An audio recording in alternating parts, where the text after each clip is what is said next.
Am I the bad person for telling my neighbor I dated her husband? Plus update. Let me know your thoughts in the comments and please consider following.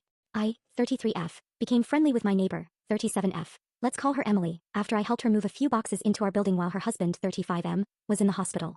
I didn't meet Emily's husband until a few weeks later when she invited me over to dinner as thanks. When I arrived first, Emily's husband had run out to pick up some wine, but when he came back I was shocked to see Matt, a guy I had gone on 3 dates with a year ago before he suddenly ghosted me. He had a terrible poker face and tried to pretend like he didn't recognize me. I don't play those games. I asked how long they had been married and Emily said, 3 years. She recognized there was tension and asked if we knew each other. He said no. I said yes and told Emily that I had gone on dates with him a year ago. She became very upset and asked me to leave, which I did. The next day, Emily reached out and said that she didn't appreciate that I lied about when I dated her husband. He told her we had dated 4 years ago before they were married. I didn't even live in this city 4 years ago. And even if we had dated 4 years ago, they had been engaged at that point. Either way, he would have been cheating. I sent her screenshots of our text from the year before and from Bumble of his profile, which was still active.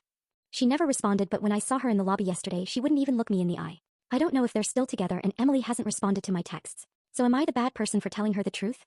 Mini update, a half hour later. Update: Emily just stopped by. We had a quick chat, but she let me know that she's kicked Matt out and she thanked me for telling the truth. She also found out that I was not the only person he dated while they were married. Giving her space now, but wanted to share an update since it happened so quickly after posting. Update, 3 days later. A happy final update. Over the last few days, I've been hanging out with Emily along with her sister and 2 BFFs who flew in to support her. Tuesday night she texted me, "Space is overrated. Wine."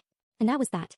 Matt confessed to everything and more, and it was all a lot worse than anyone thought. But this isn't about him anymore. We've all had some really good, sometimes difficult conversations, but it's all been very cathartic and surprisingly positive. I found myself in the company of some pretty amazing women, which is why the situation has turned out the way it has. I moved to the city 2 years ago without knowing anyone. And it certainly wasn't an easy thing to tell someone that I'd hoped would be a friend. TBH, it kind of felt like word vomit in the moment. And when I first posted, I admittedly wanted validation because there was a large and loudly nagging part of me that thought I'd done the wrong thing. So I'm very grateful to have come through what began as a really awful situation with 4 awesome new friends and far more laughs than tears. Emily, her sister, and I now are planning bi-weekly brunch dates, and we also discovered that we have some other friends and interests in common. This post got far more attention than I ever anticipated, so I did end up telling Emily about it. Her sister joked that we should start a podcast together, and we both shouted, no. So this is both the end and a new beginning of this story. Thank you all for the support and kind words for both me and Emily. We're going to be just fine. Signing off.